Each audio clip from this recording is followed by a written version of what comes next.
In fact, that is from a 1980s, horologically savvy this place is. You know, in all of my lecturing across the country for the last 18 years, I have never had a snow screen like that. It's never been done before. Thank you. See, look at that. This is the English peppered moths. Let me tell you what my co-worker Eric Lyons and I did. We got every single middle school textbook on biology and the like that we could find several years ago and went through them, finding the evidence that the textbook used to teach evolution. This is one example of stuff that's in virtually every single textbook on evolution. It's called English peppered moths. Here you see a dark variety of the English peppered moth. Here you see a light variety.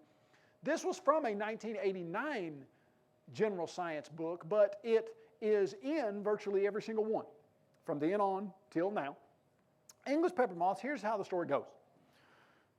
In the Industrial Revolution, when these moths landed on tree trunks, there were lichens before the Industrial Revolution, for the soot and everything caused the lichens to die and basically caused the tree trunks to get soot black. And before the Industrial Revolution, the variety of English peppered moths was 5% dark and 95% light. And they said, here's why. If you are a bird, which one of those two moths do you eat? Well, you obviously eat the dark color one because you can see it. The other one you can't see. And so it was told to us that this is an example of natural selection, or what they called evolution in action. All right?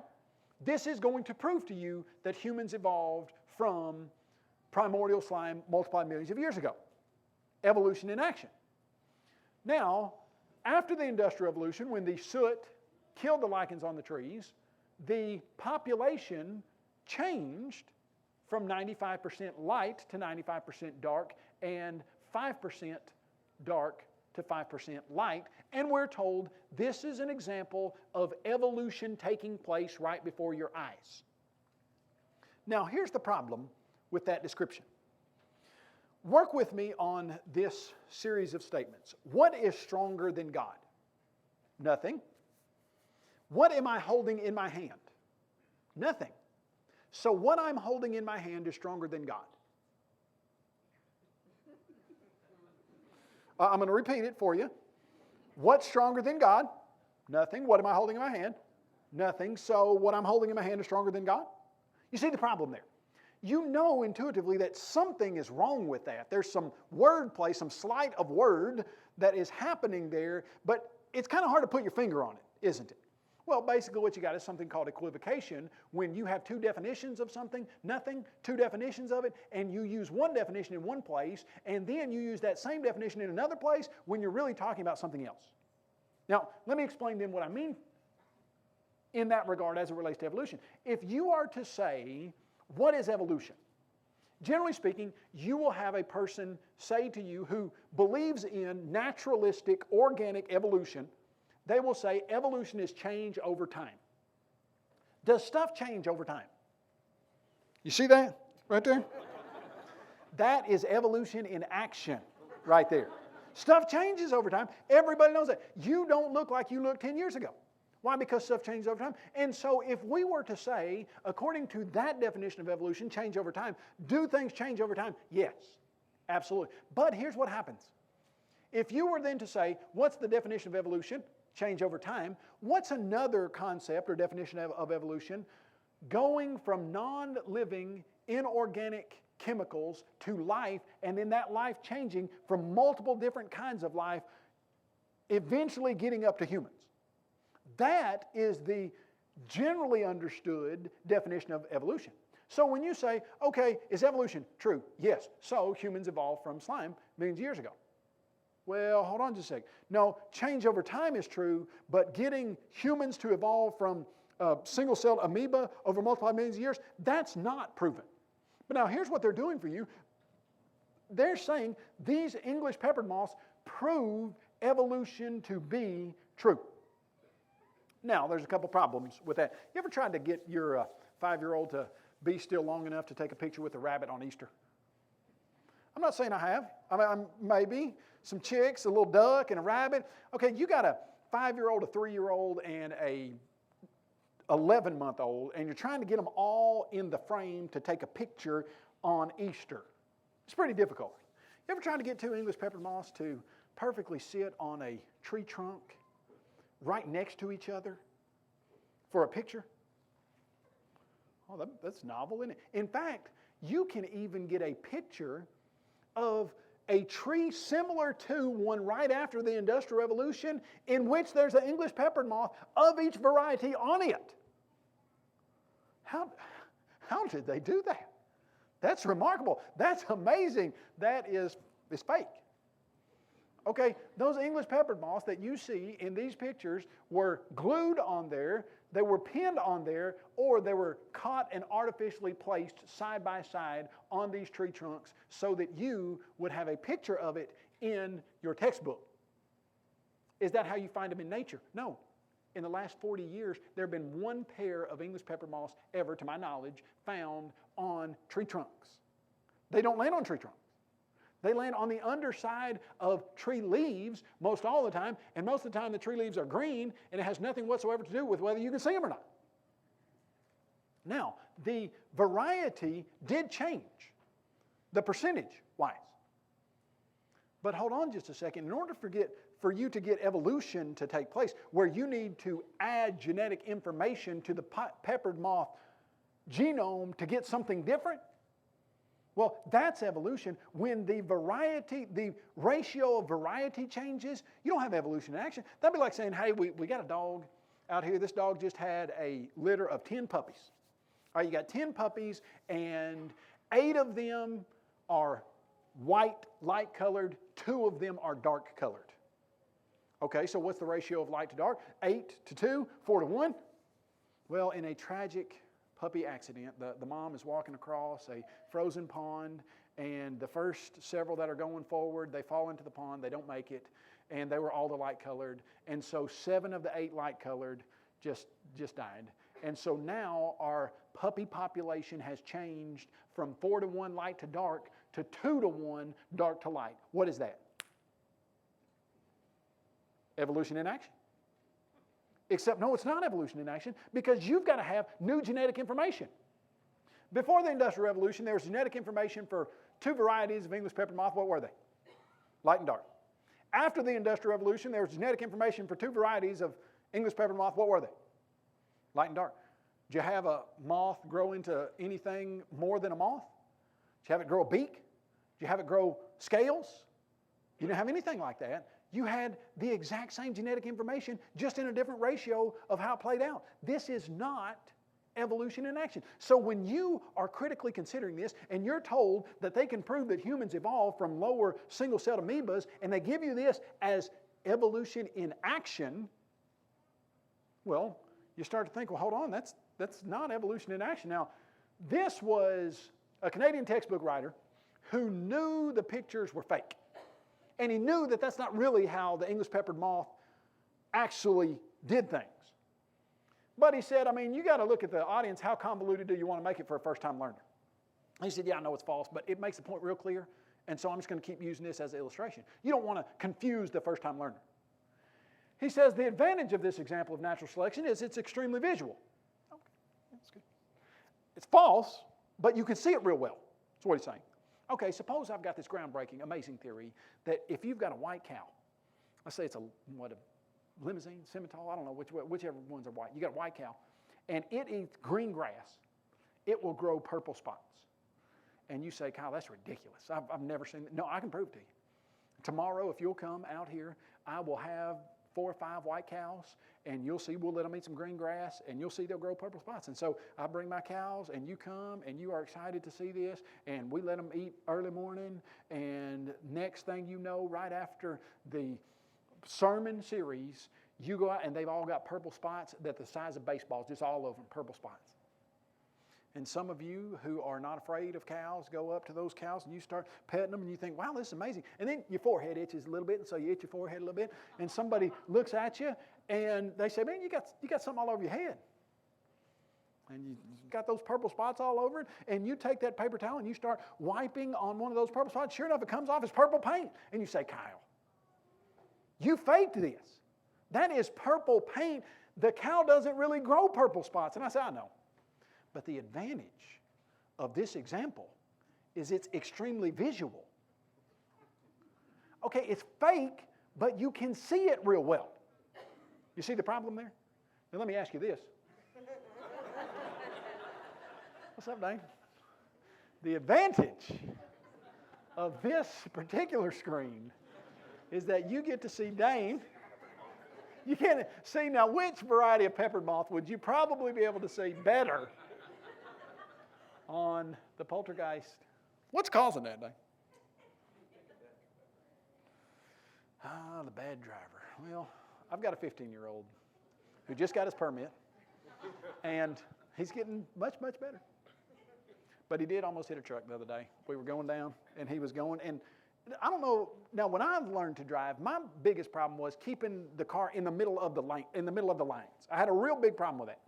But my son, he's a really, really good driver, except he doesn't know how far his truck is over on the passenger side of the road. Now, I don't know if you guys had that, but like as he's driving, like the wheel will be all the way this far over the white line. And I'll say, Drew, you need to be, and so he'll move back, but then he naturally just comes back, and I'll, 5 or 6 times a time.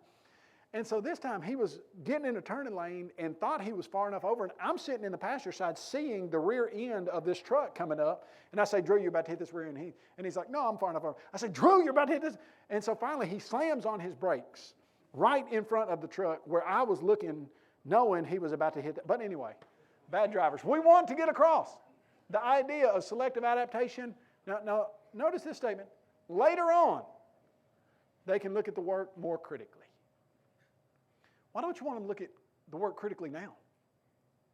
Oh, because there's really no later on. What college class says all the things we told you proved evolution that don't really, and now you can critically examine it? 101. You ever seen that class?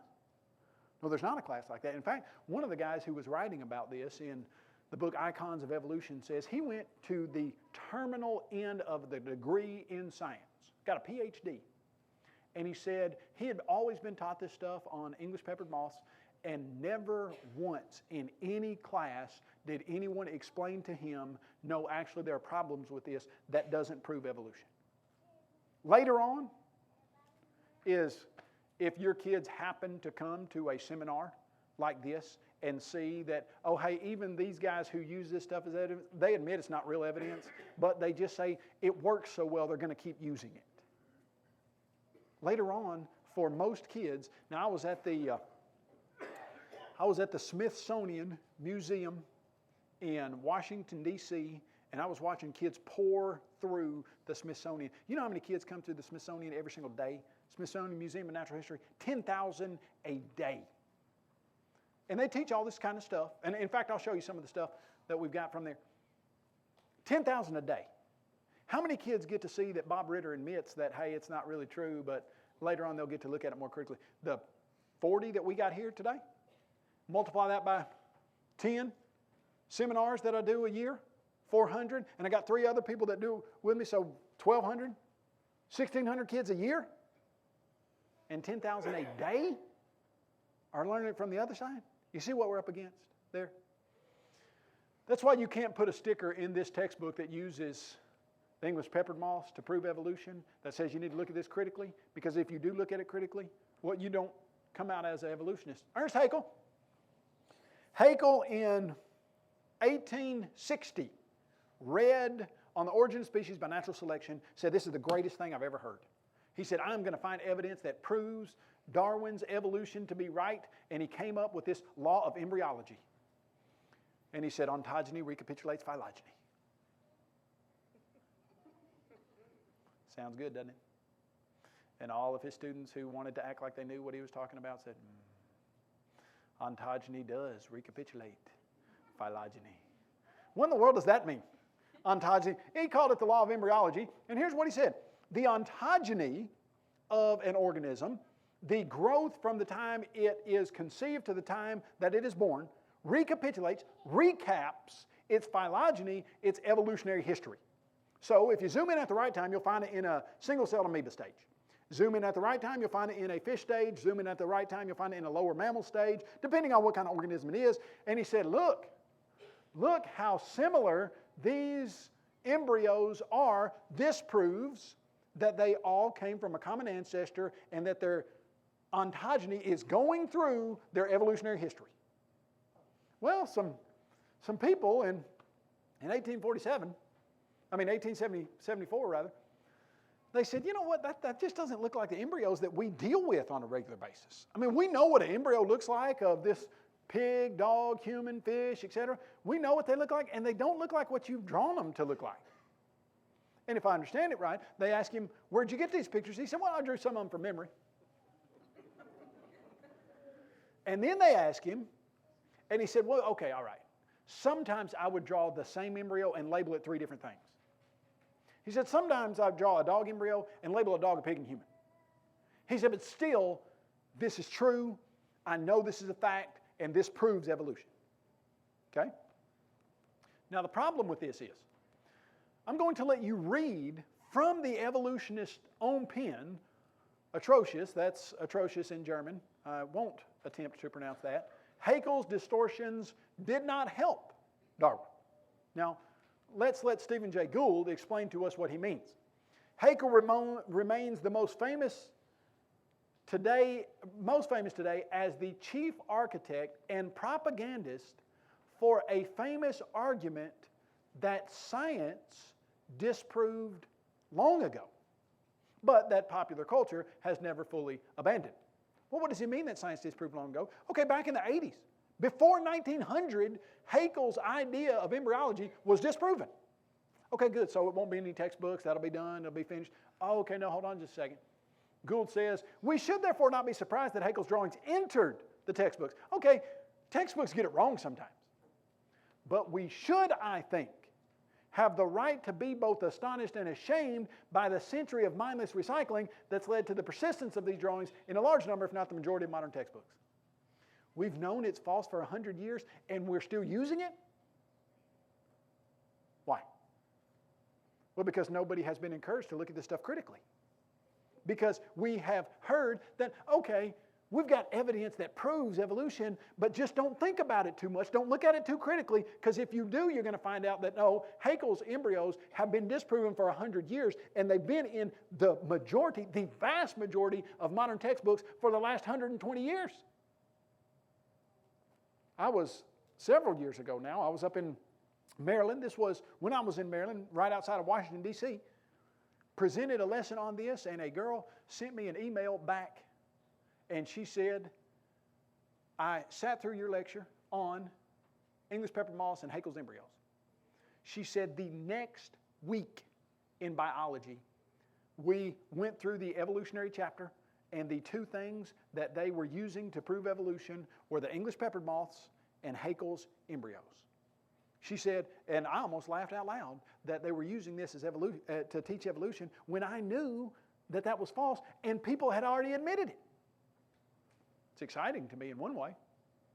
You go the week before, I would say providentially, and the week after they're using this stuff to teach in their biology class that evolution is true. That kid comes away thinking, absolutely not. I've got an answer to that. What about all the kids that didn't get that?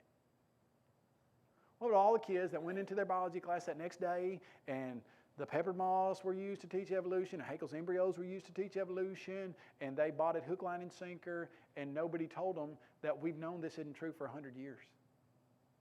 In fact, not long ago, this wasn't long ago at all, generally speaking, when somebody tells me they disagree with some of our stuff, I say, okay, understand. Everybody's free to come to the conclusions that you want to believe in, but give me the biggest single reason why you know your idea to be true.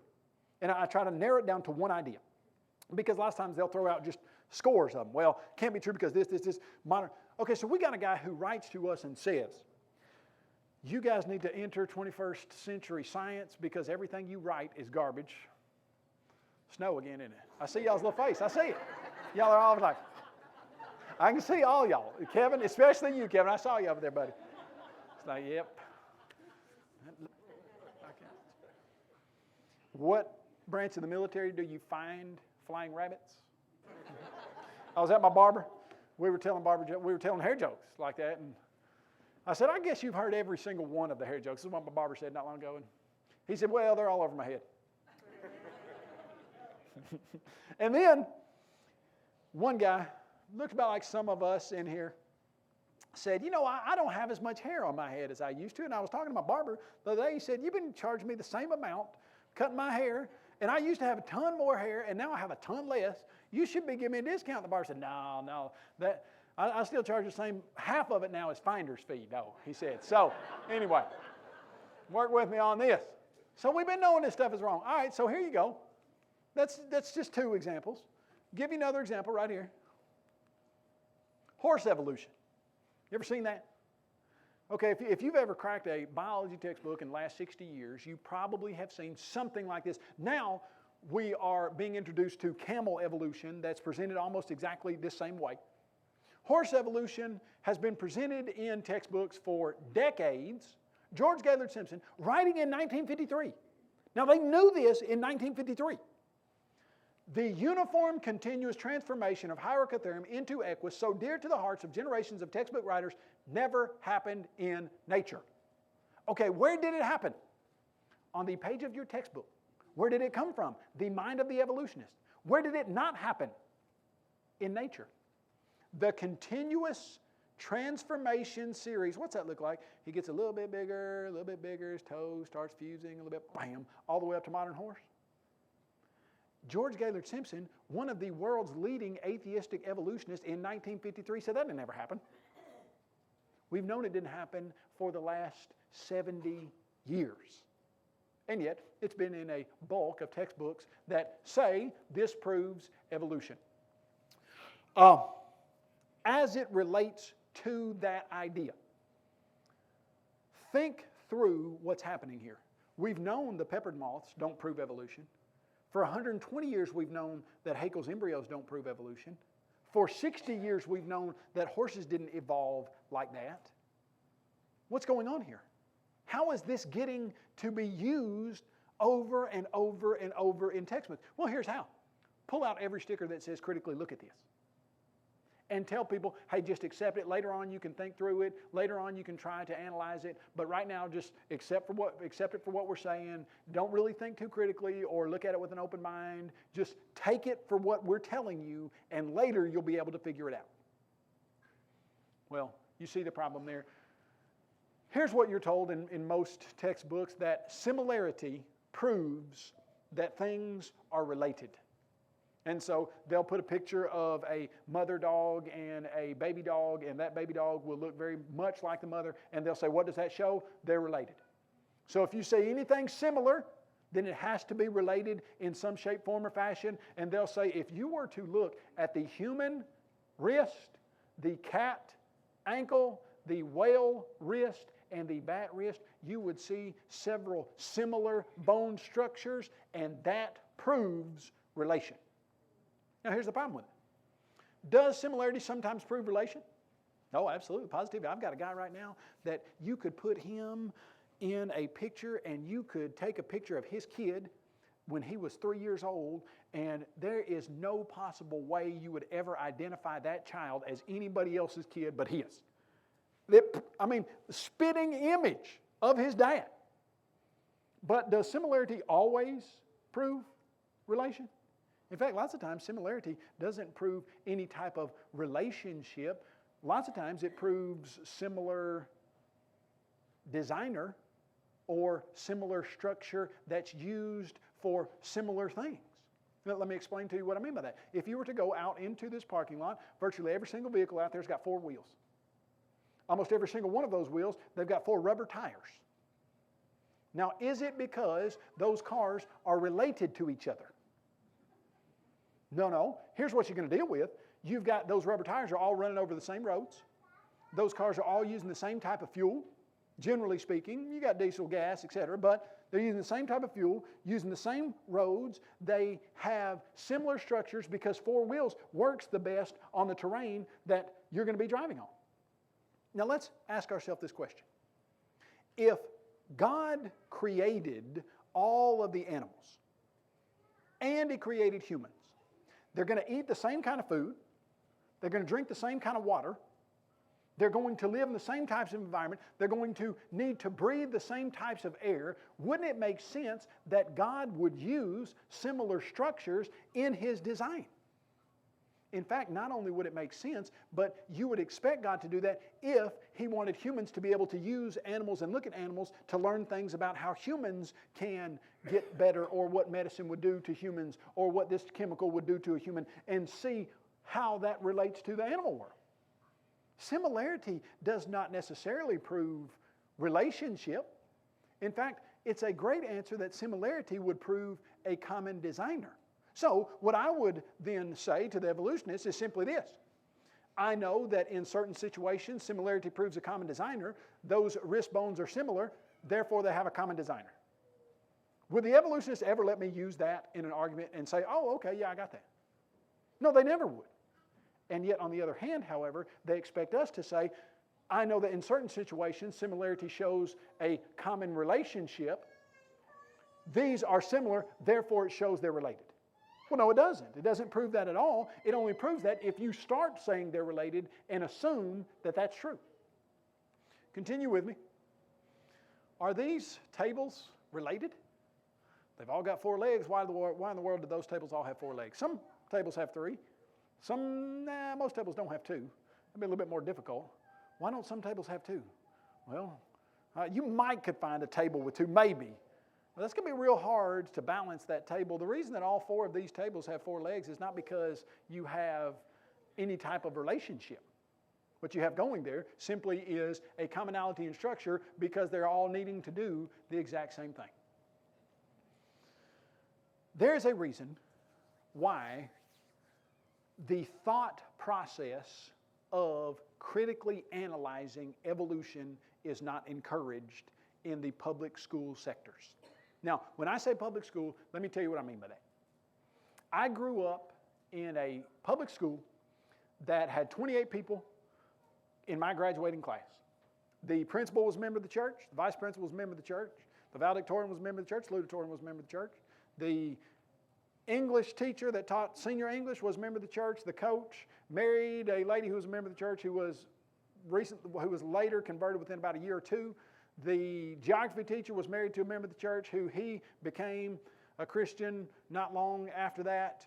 It was a very religious public high school.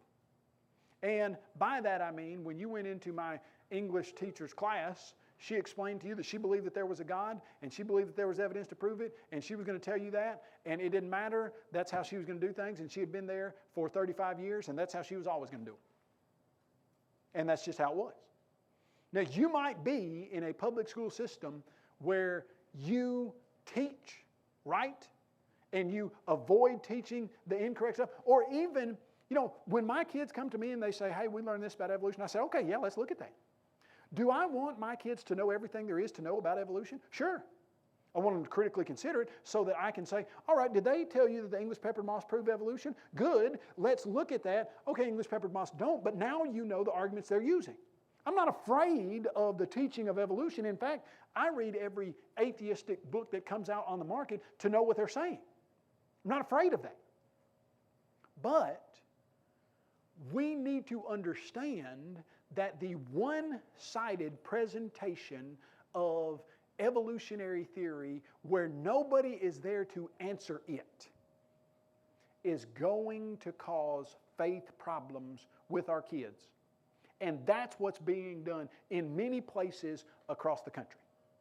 Maybe not where you are, but in a lot of places where I go, I hear that their kids can't bring a Bible to school, that their kids can't talk about creation in their science class, that their kids are told that they can't bring that up anymore.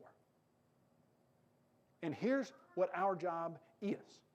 You have been commissioned by your God to teach your kids the truth.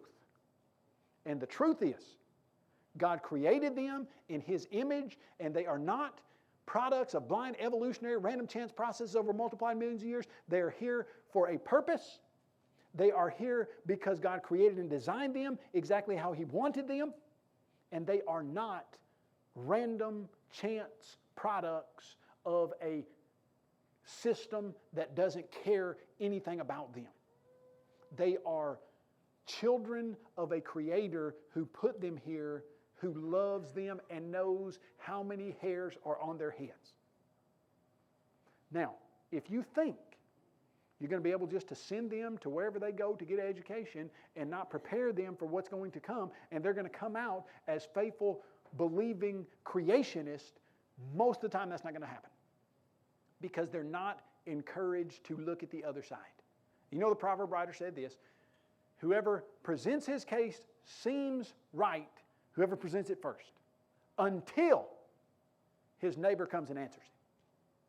Well, we've got to make sure that we are presenting to our young people an answer to the stuff that they are hearing. And when we do, we'll be fulfilling 1 Peter 3:15, always be ready to give a defense to everyone who asks you a reason for the hope that is within you with meekness and fear. Okay, we're going to cut it off right now. Now, you guys took a little too long last break. I tried to get you in here. You just ignored me. Probably talked for like 2 minutes.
But what I want you to see is that for the last almost 100 years, this has been the outline of the evolutionary idea.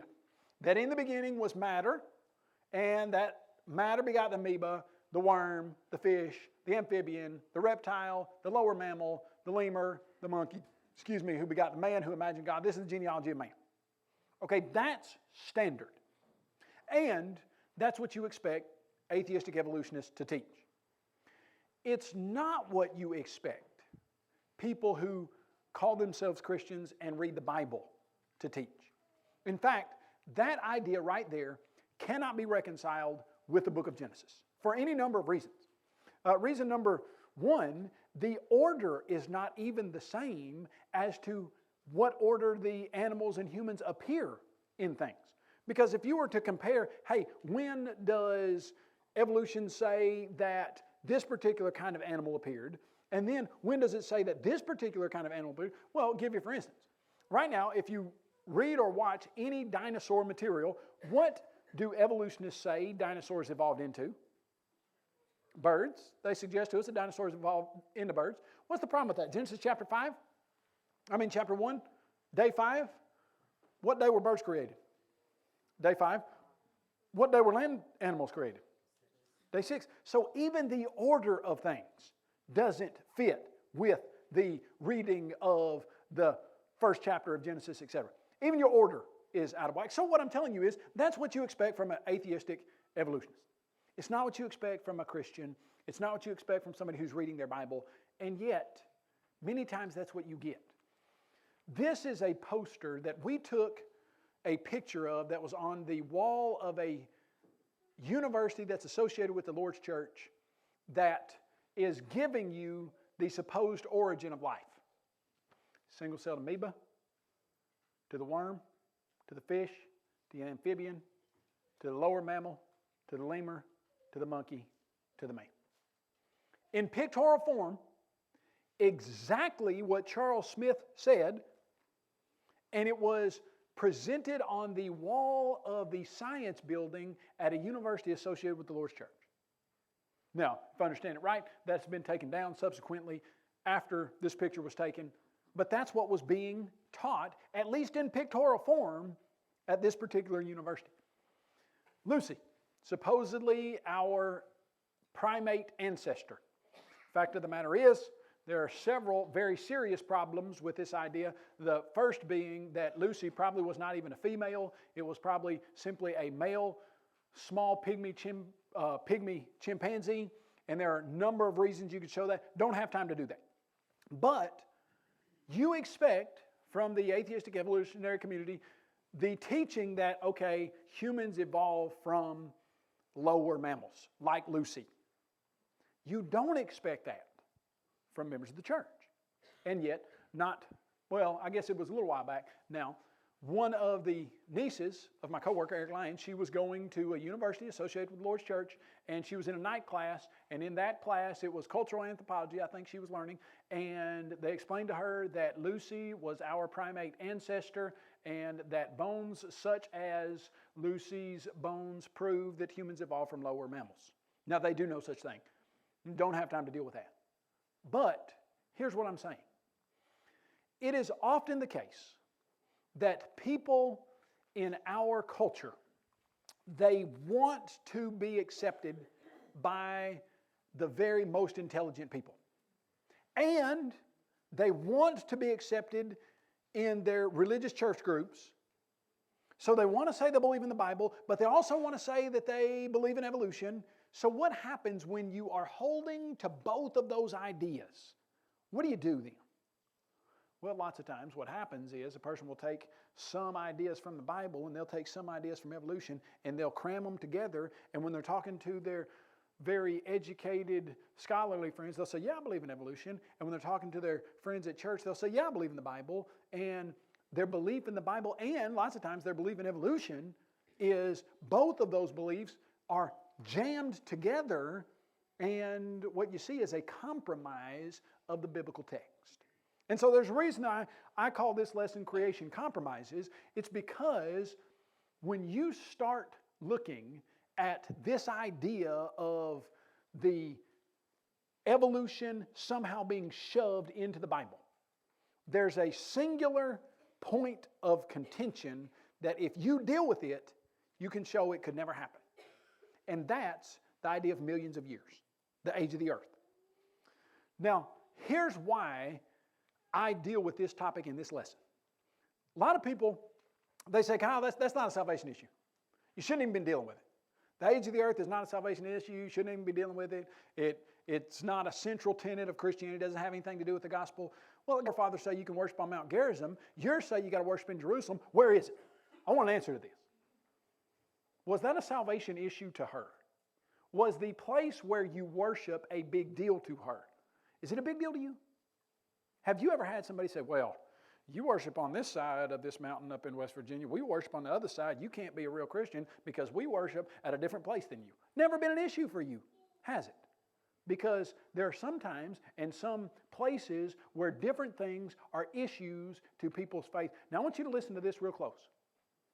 Some people say, hey, age of the earth, not an issue you should even be dealing with, except for the fact that if a person gets the age of the earth wrong, then lots of times they're much more easily swayed into believing all the other stuff about evolution, like Lucy being their ancestor, etc. Now, you don't have to take my word for that. This is from students' perception of Earth's age, influence, acceptance of human evolution. This is from a Science Daily article that was written by evolutionists. And they're bemoaning the fact that they've been getting to teach evolution straight to the entire public school system, and only half of them are believing in evolution. The other half are still holding on to creation, and most of them are holding on to creation with an idea of young Earth. And these evolutionists who are writing this article say, what can we do about it? How can we get them to buy evolution? And here's what they say. High school and college students who understand the geological age of the earth are much more likely to understand and accept human evolution. Now there again, these atheistic evolutionists who are writing this article, here's what they say. The role of Earth's age is a key variable that we can use to improve education about evolution. Let me translate for you. If we can get the kids to buy into the millions of years, then we can get them to believe that Lucy's their ancestor and the story of creation goes out the window. But we've got to start with that age of the earth, because if they don't think it's millions of years, then evolution doesn't have a chance at all. Now, two things on this. You can do an entire lesson on the science that proves that the multi-millions of year old dating methods are false, and that there are good dating methods that would give you, if you use the same assumptions, a young earth. We don't have time for that today.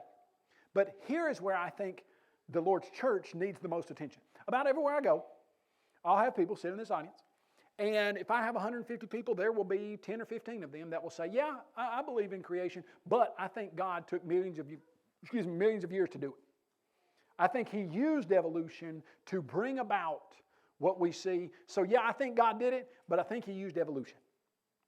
Now, we can come to a real conclusion on that when we ask a single question: if there are not millions of years available, could evolution ever have been true? And the answer is no. Truth is, I'll put in parentheses, evolution could never be true anyway, because it violates the law of biogenesis, which says things reproduce after their own kind. And evolution says things don't reproduce after their own kind. They will give birth to something totally different than their own kind. Evolution virtually says dogs give birth to something other than puppies, and cats give birth to something other than kittens. And no, that's not true. Violates the fundamental law of biology. But everybody admits, if there's not millions of years, then you can't have any evolution going on. So people will go to the biblical text and they'll say, well, hold on just a second. Where could we put millions of years of time? And they'll say, well, maybe before, maybe during, maybe after. But then they'll land on, let me see if I can get to Exodus 20:11. Here's what this says.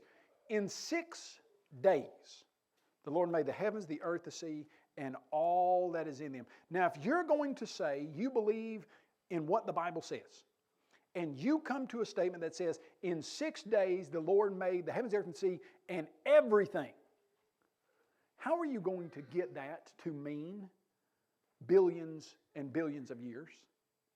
Well, I think some of you have probably heard how that often is presented.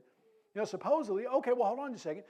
If 6 days God made everything, couldn't we say that those days weren't really days?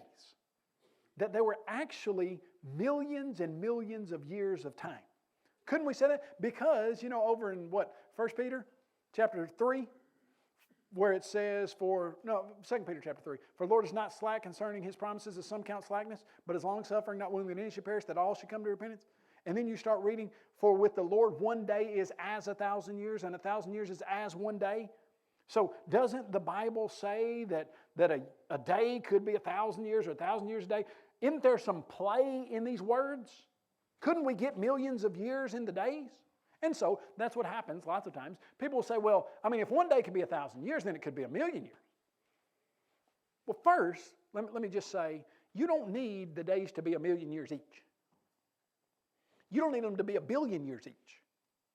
You need the days to be 2 billion years each. So it's not like you're trying to just shove in a few extra anniversaries here. You're talking about billions of years. Now, you never read in your Bible that 1 day is 1,000,000,000 years. And 1,000,000,000 years is 1 day. You don't read anything like that. So let's not pretend that we're just trying to fit a little time in here. You're talking about 13.82 billion years. Now, what would we say about that idea that the word day could mean millions of years? Does day always mean a 24-hour period in the Bible? You probably know that it doesn't. In fact, sometimes it just means the opposite of night. You remember when Jesus is talking, I must work while it is day. The night's coming when no man can work. What does he mean when he says I must work while it's day? Got to work while there's light. Okay, the night is coming. What's he mean by that? When it gets dark. So what's he talking about with that word day? 12 hours. A period of time in the future or in the past. Back in my day, we walked uphill both ways to school in the snow with no shoes. Well, you only did that 1 day? 1 period of 24 hours? Well, no. What you mean, back in my day, or the day of the Lord is going to come as a thief in the night. The 24-hour period of the Lord is going to come as a thief in the night? No. Okay, you see what we're doing there. The word day just simply means an unidentified time in the future. We don't know if it's 24 hours, don't know if it's 12 hours, don't know if it's 3 seconds. It's just unidentified. Then you have the total days of creation. You go to Genesis chapter 2, it says, and these are the acts of creation in the day when the Lord made them. It's talking about all 7 days. So you got the word day right there. That means all 7 days, and then you've got a literal 24-hour day. Now, you can answer this very, very clearly. What meaning is most often used in the text? The vast, vast majority of the time. Literal 24-hour day. So here is the only way you can ever find out what a word means. There's only one word. One way that you can ever find out what a word actually means. What does the word bear mean? B-E-A-R. Good question, isn't it? You can't tell me when I ask you that question what the word bear means. Now, you can give me multiple meanings for the word, but you can't tell me what it means in any given context unless you use the context. For instance, if I were to say, me and Brother Mark were out in the woods one day, and we were hunting, and we saw a large grizzly bear. I sat down and proceeded to change from my boots to tennis shoes, and Brother Mark said, Kyle, you can't outrun that bear. And I said, I don't have to. I just have to outrun you. Now, what do we mean when we say bear in that context? A large, furry mammal that hibernates and will eat you if you're slower than your buddy. All right, easy to understand. Now, if we say the emotional burden was too heavy for her to bear. Now, what do we mean? Now you're talking about an emotional idea of something that she's trying to hold up underneath. But then you can even take it a step further and say the load of bricks was too heavy for the kid to bear. And now what do you mean? Well, now you're talking about physically carrying something on your shoulder. So you got the same word, bear, means 3 different things, and you got to know the context to know what the word actually means. Easy to understand. Now, what's the word in Genesis chapter 1 actually mean when you look at the word day? It's actually very simple. And I'm going to state this and I'm going to prove it to you. The Hebrew writer, Moses, used every contextual available clue to show you this was and these were literal 24-hour days. Every one he had at his disposal. Number 1, The word day, the words evening and morning are used together in the Old Testament with the word day over 100 times in non-prophetic literature. Every time it refers to a literal day. Now let me tell you what I mean. In that non-prophetic literature, everybody recognize that Genesis is historic narrative. It's very, very obviously different than Isaiah, obviously different than Jeremiah. It's non-prophetic. Every time the words evening and morning are used in this kind of literature, it always means a literal 24-hour day with no exception. That means if this word day means something other than a literal 24 hours, it is a completely new Hebrew usage of the term that nobody has ever seen before in the history of the Hebrew language in this kind of literature. Okay? Evening and a morning. Now, you start looking at that idea. If it's not a literal 24-hour day, and an evening and a morning are multiplied millions of years, he divides the light from the darkness, and the light he calls day, darkness he calls night, and evening and morning. Well, if the evening is a long extended period of millions of years of darkness, what's going to happen to all those plants that you create on day 3? If an evening is a long extended period of time of millions and millions of years of darkness, do you know some of those plants require going to live? It's going to have the yucca moth, and it comes 2 days later. But if these days were long extended periods of millions and millions of years, you create the yucca plant on day 3, boom, it's dead. You create a plant that needs light, and your evening is 500 million years, dead. So, you see, not only contextually does the word mean a literal 24-hour day, evening and morning, but then if it doesn't, you're going to have some real problems with these being multiplied millions and millions of years. Now, that's all that was saying, etc. Genesis 1:14 says, "Then God said, let there be lights in the firmament of the heavens to divide the day from the night, and let them be for signs and seasons for days and years." Okay, so we've got, in the context of Genesis chapter 1, the word day and year used together. If these days mean multiply billions of years of time, what does a year mean? Well, there's no way you could even define that term year if these days mean multiplied millions of years. So you go to Peter, and it says, with the Lord, 1 day is as 1,000 years, 1,000 years is 1 day. And so, hey, that could mean that these days are longer than a day, except for this. In this passage right here, what is the Lord trying to communicate with the word day right here? 1 day. What's he mean by that? A 24-hour period. What's he mean by 1,000 years? 1,365-day years. It's pretty easy to understand. Here's what that's showing you. If God wants to communicate the difference between a day and 1,000 years, he can do that. And when it says 1 day is as 1,000 years, it doesn't say it is 1,000 years. What's he trying to say? This is real simple in context. All he's saying is God made a promise that he was going to send his son back. We kind of forget promises sometimes. If I promise my kid that I'm going to give him $50 and that promise was 10 years ago, and my kid, sometimes I feel like they do this. They come up to me like, Dad, you remember 10 years ago you promised me I could have $50 to pay? And I'm like, no, I paid you that. Okay, if I make a promise and 10 years later somebody comes and says, you made this promise, would I forget that sometimes? Would I might say, well, things have changed, I'm not going to keep that sometimes? Well, all this text is saying is God doesn't do that. If God made the promise today, it's just as valid as if he made it 1,000 years ago, and if he makes it 1,000 years from now, it's just as good. It doesn't matter. God's promises are always good. And so if God promised that Jesus was going to come back 2,000 years ago, is Jesus going to still come back even though the promise was made 2,000 years ago? Absolutely positive. That's all that's being said there. Now, as you look at this word day modified by a number, we fail to find a single example of the use of the word day in the entire Scripture. Nowhere where it means anything other than a period of 24 hours when modified by the use of a numeric adjective. Okay, there's not an example of Scripture when you see the word day, if there's a number in front of it, it always means a literal 24 hour, always, every time. Evening and morning, day 1. Evening and morning, day 2. Evening and morning, day 3. Okay, now you understand that. Now, it's one thing to say back in my day. It's another thing to say on day 1, or the first day, or the second day. Now, when someone says back in my day, well, we understand that's an unidentified period of time, no problem. When someone says the second day we were there, now what does that mean? Well, now you're getting real specific, and you mean a literal 24-hour day. So here's what we got. Evening and morning. If we just had evening and morning, you could know it was a literal 24-hour day. But we don't just have evening and morning. We now have evening and morning and numeric adjective.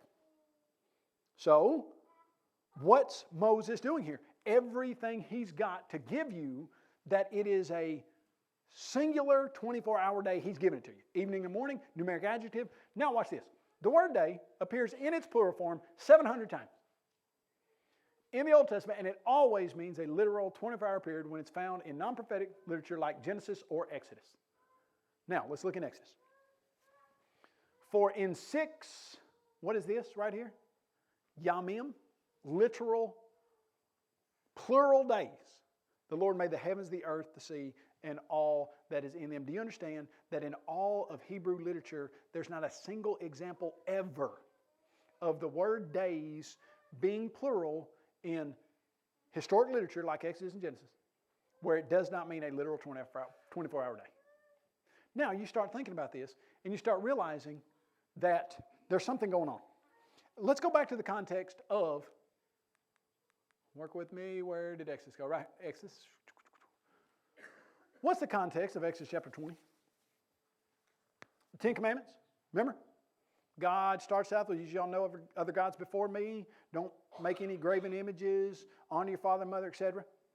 And one of them is, remember the Sabbath day to keep it holy. And then he explains to you why you remember the Sabbath day to keep it holy. For in 6 days the Lord made the heavens, the earth, the sea, and all that is in them, and rested on the 7th day.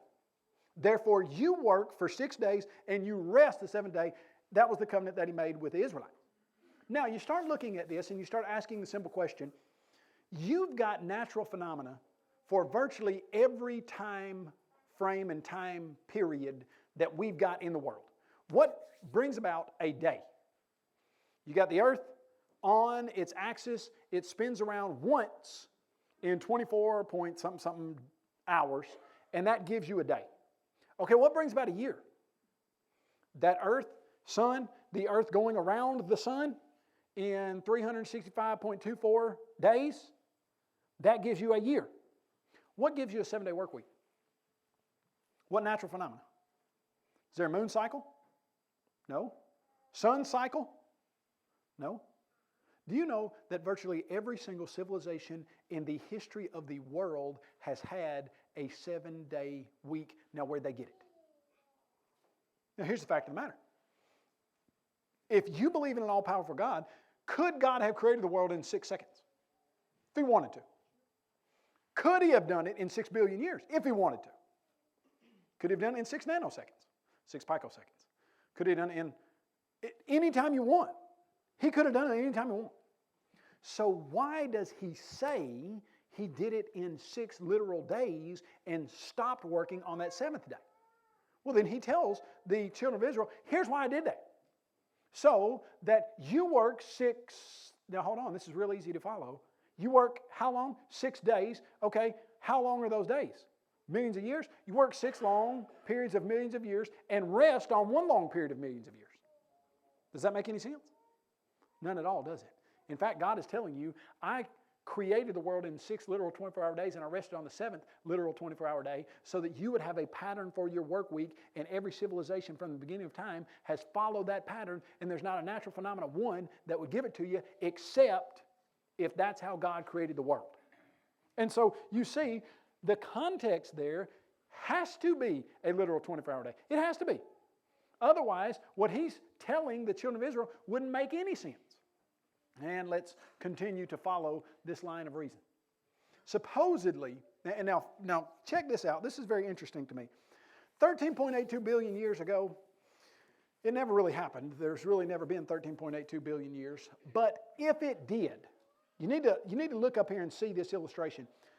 My outstretched arms, if you start, we'll start the explosion over here. If you start the alleged Big Bang, which itself never did happen, but if you started it right here, and this was the beginning, and this is now, and my arms outstretched represent 13.82 billion years. If you started at 13.82 billion, then you would have man arriving on the scene. This is the beginning, right? You would have man arriving on the scene at the tip of my middle fingernail, supposedly 5 million years ago. 13.82 billion, man arrives at the very end of creation, the tip of my middle fingernail. Well, according to the Bible, when does man arrive? Well, you start reading that Jesus said, from the beginning of the creation, God made them male and female. When does the Bible say humans started being here? 13.81998 billion years ago, or from the beginning of creation? Now, let me ask you this question. Does it look to you like Jesus thought humans evolved over multiplied millions of years from lower primate ancestors? No. In fact, you would never in your life read a straightforward reading of the text of Genesis or any New Testament text and think that the Old Testament writers or Jesus himself ever thought that, hey, God created the world, but he used evolution to do it. It just is not how you read the Bible. You see, according to Mark chapter 10, verse 6, which tells us exactly what Jesus just said, man was there from the beginning. Romans 1:20, for since the creation of the world, his invisible attributes are clearly seen, being understood by the things which are made. So what are we saying? Humans have been here from the beginning. The fact of the matter is there simply is no room for the idea of millions of years to be shoved into the Bible. Sometimes I kind of view it like this. You've probably seen Cinderella. I don't know if you've seen the little Disney Cinderella. Cinderella, very interesting story that most all of us know. Cinderella goes, she's at the ball, and she's got to leave by 12. She's running a little late and leaves her glass slipper. And the prince finds the glass slipper, and he starts going around to all the houses in the kingdom, and he starts trying to fit people's foot into the slipper. Now, the scene that I remember the most is when he goes there to Cinderella's house, and the two stepsisters claim to have been the girl who was there at the ball. And the one is very short, and she has a very wide, thick foot. And she tries to shove her foot into the slipper. And she puts one side of it in, and the rest of it flops over the side. And she puts another side in, and it flops over. It doesn't fit at all, so the prince is like, okay, yeah, your foot doesn't fit. And then he gets the tall, really tall, slender sister who's got that long foot, and she tries to put hers in, and she shoves her toe in, and then she tries to flop the heel in, and half of her foot sticking up. And it just doesn't fit. Their feet just don't fit in the slipper. That to me is exactly what's going on when somebody tries to grab the millions of years of alleged evolution and they try to shove it into the Bible. It's like they're trying to shove it into a place that it just doesn't fit. God created everything in 6 literal 24-hour days. So the question then is, well, so how old is the earth? And the answer to that, it's real simple. It's 5 days older than humans. Thank you. Appreciate y'all being here. Enjoyed it. Seriously though, okay, so what kind of answer does that give you? Well, it actually gives you not a bad answer at all. Because when you start looking at how long humans have been around, you can really get a good concept of this. From us to Jesus is about how many years? Oh, about 2018 years, approximately, being AD in the year of our Lord, Anno Domini. So we've got about 2,000 years to Jesus. From Jesus to Abraham, about how many years was it? Generally speaking, most everybody, secular historians and biblical historians, recognize this. David was around in about 1000 BC. Moses around in about 1500, 1450 BC. Abraham around about 400 years before that. So you're looking at 2000 BC. So from us to Jesus, 2,000 years. From Jesus to Abraham, 2,000 years. Now all we've got to know is from Abraham to Adam. Now, from Jesus to Abraham was about 55 generations. From Abraham to Adam was about 20 generations. So how many years was it? Well, do you know, when you start looking in Genesis chapter 5, you can read the genealogies, and they explain to you when so-and-so was this old, he had his son. When he was this old, he had his son. When he was this old, he had his son. And you can take those dates, and you can add them up, and you get right at 1,600, 1,700 years. Now you say, well, hold on just a second. Well, why in the world would 55 generations would be 2,000, and 20 generations would be 1,700. Well, there's a good reason for that. How old were some of those people living in Genesis chapter 5? I mean, Adam lived to be 930. You had several people living past their 900s, so you'd have had extended times for the generations. So you got 20 generations, you've got approximately 2,000 years. So generally speaking, from us to Jesus, 2,000, Jesus to Abraham, 2,000, from Abraham to Adam, even though it's only 20 generations, you still got right at about 2,000 years. Now, lots of people will say, Kyle, you mean to tell me that you're going to maintain that the earth is only about 6,000 years? Yeah. Now, listen to this. I want you to listen close. There's not a single scientific data producing method that disproves that statement. You're going to be told there is. You're going to be told there are all kinds of dating methods that give you millions and millions of years. I'll give you an example of one of them. Who was it? Somebody's telling me this is interesting, and I'll expand it a little bit. They were it was one of the visitors yesterday who was talking about how he and his son were at one of the caves, and the girl, teenager, she was explaining to them how stalactites, stalagmites come about. And she said, these stalactites, they grow 1 inch every 1,000 years. So if you see a 3-inch one, then it's 3,000 years old. And said the dad looked down, and right there was a 82 lumber board that was under about 3 inches of stalagmite. And he said, wow, that board's been here for 3,000 years. And the girl said, what are you talking about? He said, well, there's stalagmite material. It's about 3 inches above it right there. He said, she just quietly said, we're moving on, and just went to the next thing. You know, we've got pictures under the Lincoln Monument that were taken in the piping we know was there since the 50s. And there are several feet of stalagmites, stalactites. Now, here's how I learned stalactite, stalagmite. Work with me. That it's a stalagmite when it grows up from the ground because you might trip over it.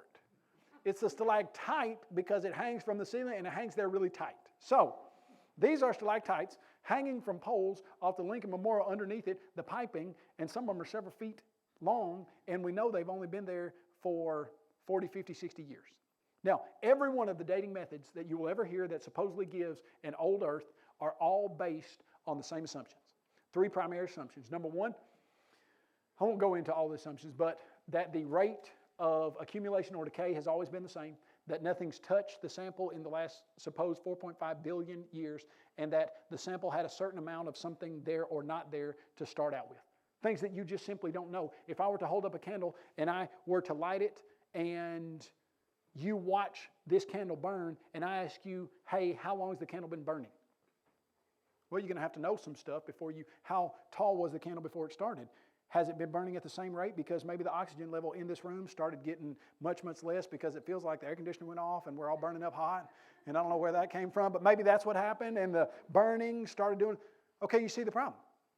There's not a single piece of data collection method anywhere that would prove that the earth is not 6,000 to 10,000 years old.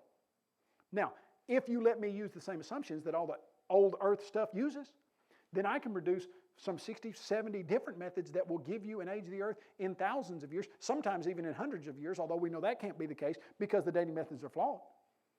But every single scientific discovery to date can be fit within a framework of 6,000 to 10,000 years, regardless of what you hear in most of your textbooks and outlets of that nature.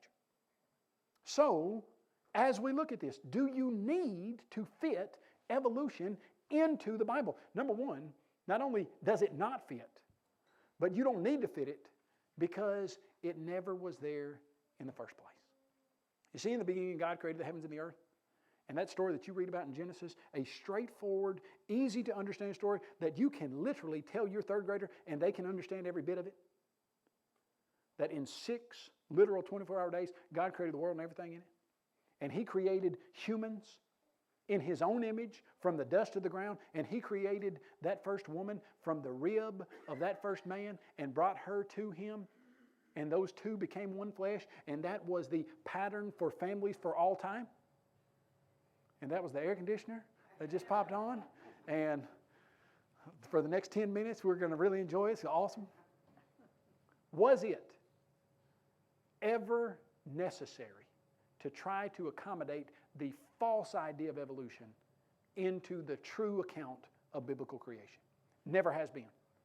In fact, I think about it in my mind, just like that little foot trying to go in that clear little glass slipper, it just doesn't fit. You guys have been so patient with all the snow that's been on the board. You've been so patient with Dane and all the rest of these guys and myself. I really appreciate it. Thank you so much for being here. There again, I always say this. 2 things about me being here and you being here. When I show up at a congregation that has 100 members, generally speaking on a Sunday, and at their seminar they have 150 or so, that proves to me that you have been thinking about it, you have been praying about it, and you have been doing the work that it takes to make this a success. Now, God's word's not going to return to Him void, but it's our responsibility to try to get people to hear it, and I can tell that you have done that. You have taken this seminar seriously, you have thought about it and prayed about it, you have done what it's taken to get me here, and you've done what it's taken to get all of you and the visitors, etc. here, and it is really exciting to see. Now, I really do travel all over the world, multiple times a year, but it thrills my soul, and it doesn't matter how big the group is. So I speak to sometimes a group of 12,000, and sometimes I speak to a group of 12. But when it's a congregation of 100 that has 145, 150 people that come, it thrills me to be a part of that effort because I know that you have done what it's taken to be serious about this and you really care about it. And so, yeah, okay, I'm away from my family. I don't like that at all. And I'm away from other stuff that I would be doing, but I think it's very valuable and I'm willing to do it because you're willing to do it. And I can't tell you and the elders and the people who are responsible how much I appreciate you letting me be a part of this because it's really exciting to me that you've done this. So thank you for letting me be here, and thank you so much for you being here, and I really appreciate the kind attention that you have paid to what we have said. We're going to have a very brief question and answer period of about 10 minutes or so, and then we're going to wrap this up. If you have any questions, that it's really simple. I've got one rule: no question is a bad question. The only rule is you can only ask questions to which I know the answer. That's it. So just have at it. Any question you want, as long as I know the answer, about anything. Could be about dinosaurs, creation, evolution, whatever you got, and I'll see what I can do. My favorite answer is I don't know. So let's have it. You can just raise your hand and say, yes, what you got? Now there's a reason I don't go over carbon dating. Here's why. Because it's very technical and boring, but I let somebody ask the question and then I explain it in technical boring terms, but I say then you can't blame me for it being boring. So I'm glad that you asked that. Here is, I'm going to put it in a nutshell, my level terms, layman terms to understand this. Now, if I had Mike Houts here, let me tell you what we did. We were, I think in Murfreesboro there. I was delivering my stuff, and then Mike got up and he did carbon dating and stuff. And at the end of that, we had an atheistic organization that was sitting right on the front row. There were about 12 of them. And one of them raised his hand and said, well, what about carbon dating when it does this? And Mike rattled through the absolute perfect answer that had no response. None. I mean, it was just, and you know, it was all the technical stuff. He studied it, he knows all the stuff, all the half-lives of all the breakdown and everything. And at the end of it, the atheistic guy who answered the question said, this is all he could say. This is all anybody could say. Okay, I appreciate it. Thank you. And just went on. I mean, and that was it. The dating methods, and I'm going to explain it to you. And you're going to have to stick with me, okay? All right. Here's what every okay, first though, let me explain to you the difference between carbon dating and radiometric dating. Nobody uses radiometric dating to give you millions and millions of years, although you think they do. Carbon dating is used on stuff that at one time was living and is not now. And you, as you're alive, you take in a certain carbon molecule, and then when you die, your body starts letting it out. Okay, and the way that carbon dating works is they study the remains of once living things and how much carbon has gone out of them, and they say, okay, this is how old that thing was. Now, the problem with carbon dating is the same as all of them. It's based on assumptions that they don't know for sure. The assumption that carbon has been leaking from this at the same amount of time, that the atmospheric conditions have been the exact same. There always are assumptions based on all of these dating methods. And here's what else you run into. Okay, they carbon dated the muscle fiber of a musk ox's hip, and they dated it to 14,000 years ago. They then carbon dated the hair on the back of the musk ox hip to 7,000 years ago.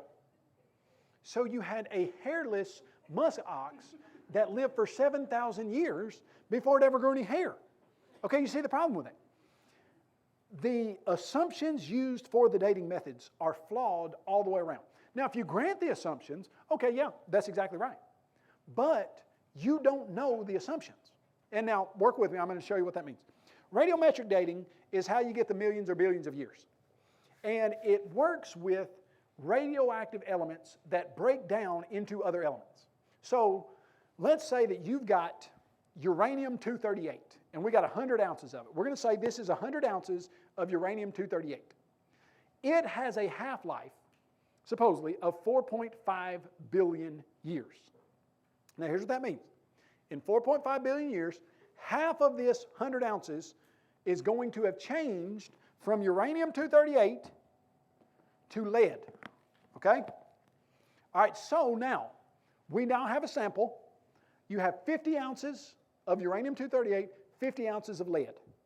How old is this sample? Now, that's the trick question. And here's why. They will find the sample. It'll have 50 ounces of uranium-238, 50 ounces of lead, and they'll say that sample is 4.5 billion years. Now, here's the challenge. Assumption number one. No lead was in it to start out with. Okay, what if there was 22 ounces of lead in it to start out with, and then the uranium has been breaking down, and it's only broken down into 2 ounces? Well, you're going to have a real problem with that, because you don't know how much of the daughter element was in it to start out with. It breaks down into lead, but you don't know how much lead was in it to start out with. Let me show you how this would mess you up. Go to somebody's swimming pool. You see the hose pipe is in the swimming pool, and you pull it up, and it's running, and you see how long it's been running, and it's running at a rate of 100 gallons an hour. And there are 3,000 gallons of water in the swimming pool. How long has it been running? 30 hours? Is that what you'd say? Oh, but here's the question. How much water was in it before you started turning the hose pipe on? Could be that there was 2,800 gallons in it before you turned the hose on, and you've only been running for 2 hours just to fill it up to the top. If you don't know how much was in it to start with, then your time is absolutely off. So when you say, hey, I got this and it proves a certain age, how much was in it to start with? Can you ever know that? No. Number one, you can't ever know that. Number two, the rate of decay has always been the same. Okay, now you've watched it for 100 years, and you've said the rate of decay is 4.5 million. Now, you haven't been around for 4.5 million years. You've just watched it for a limited amount of time, and you've said, well, that rate of decay is 4.5 billion years. Could it be you've got the rate of decay wrong, or that the rate of decay fluctuates or alters or changes? Could be. Let's see how that works. You go to the woods and you see a guy, he's chopping down trees. You watch him, he chops down a tree, it takes him an hour. There's 24 trees on the ground, how long has he been chopping? It's a trick question, isn't it? Well, if he's been always chopping at one tree an hour, it took him 24 hours. But could it be that his quota is 24 trees, and that early on in the day when he had a sharp axe and a full belly, he was chopping 4, 5, 6 trees an hour, and this last one, all he had to do was chop one more, and so he chops one more. You look at the one tree that he chopped, and you say the rate's always the same. He's been chopping for 24 hours when he's really only been chopping for 5 or 6 or 8. See the problem there? Okay, and the next situation, number one assumption is nothing was in it to start out with. Number two assumption is the rate's always been the same. And number three assumption is nothing's touched it for 4.5 billion years. Could some water seep in and add some lead to this? Yeah, probably. Could some water seep in and take some lead away from this? If you got 4.5 billion years, the idea that nothing's touched it in 4.5 billion years, that's really going to be hard for me to grant you. Because probably something's happened to it in 4.5 billion years, and I'm not going to say that as a pristine, untouched sample that nothing has gone through or nothing has touched in 4.5 billion years. Now, here's the real kicker. Those are all the theoretical reasons that prove that the dating methods don't prove the age of the old Earth. But here's the real kicker. Isn't there a place where you could go and find rocks that are being newly created? Sure. In fact, we do it all the time. Hawaii, often you'll have a volcano that will be creating rocks that are these igneous type of rocks that supposedly you can date. Here's what happens when you do. You'll know that a volcanic island formed 200 years ago. When you date it, what age should it give you? 200 years. Well, you'll date it with 5 different methods, and you'll get anywhere from 30 million years to 300 million years, and they pick the one that they want. Now, here's what's interesting. Every place where we know the age of the rock, every one, the dating methods don't work. Let that sink in. So every place we know the age of the rock, the dating methods don't work. We know for a fact this rock right here in Hawaii on this volcanic island is 200 years old. When we go and date it, it gives us millions of years or hundreds of thousands of years. So we know it didn't work there, but we then know it does work every place we don't know the age of the rock. See the problem with that? So that's, in a nutshell, the radiocarbon dating. Now, if you want to get real serious, there are 2 journals that are scientific discussions of research done by a group called the RATE group that deal with these radiometric dating methods.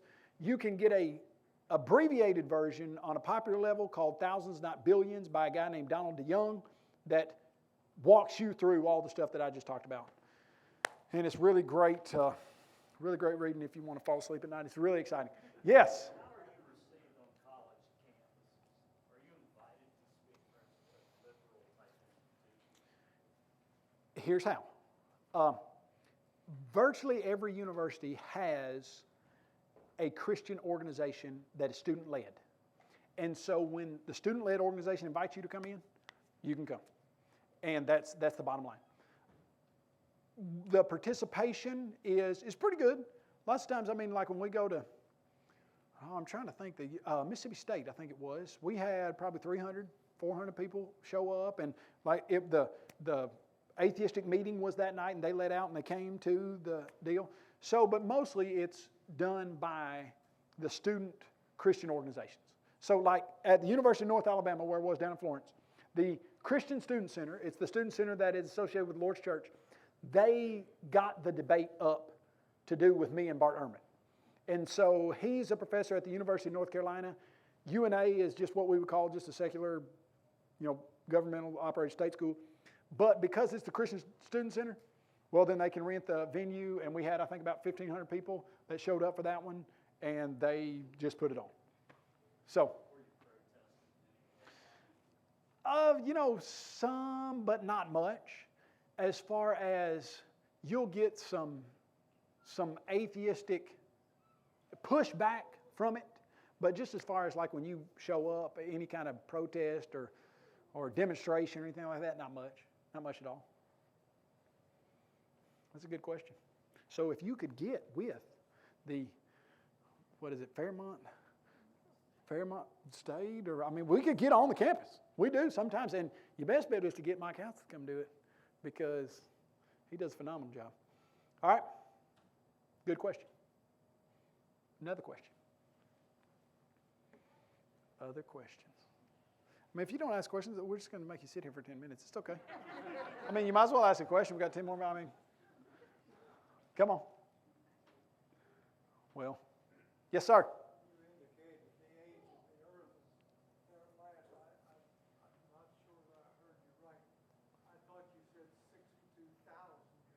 No, 6 to 10,000 years old.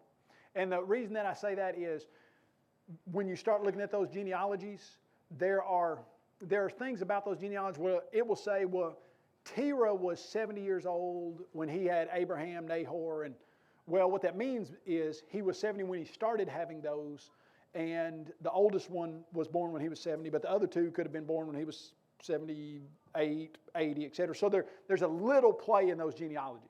But within a few decades or a few hundred years, certainly nothing like millions. I'd satisfy myself between 8 and 8,500. Yeah. So that's what I always just say, between 6 and 10, just because that would be pretty specific nailing down even to that. Good question. Yes? How would you suggest, or what would you suggest, a teenager or a college student to present some things about the pepper moths and Haeckel's embryos? How would they present something like that to a professor? I'm going to guess you probably have some AP stuff on that. We've What would got, you say? the question is, how would I suggest that a student present material like this to a professor? Now, here's the challenge that you've got. A professor holds the microphone. So he can let you say one or two things until he can trip you up and then cut you off and go from there. But I do think that we as Christians have to be willing to stand up for what we believe and to be willing to, in a loving, kind way, present that. And let me tell you, let me give you an example. Had a kid, I'll say a kid, he was probably 20 years old or so. His professor was teaching this creation compromises stuff. He raised his hand one time in class and said, hey, I think there's some evidence that would prove that the earth is not millions and millions of years old. He, back and forth, had a very brief exchange with the professor, but then he called us and said, I've got 38 other students in my class. Will you send me 38 books that you have on creation compromises that I can give one to all my fellow students? And we sent him the 38 books free of charge, and he gave them to all the students in his class.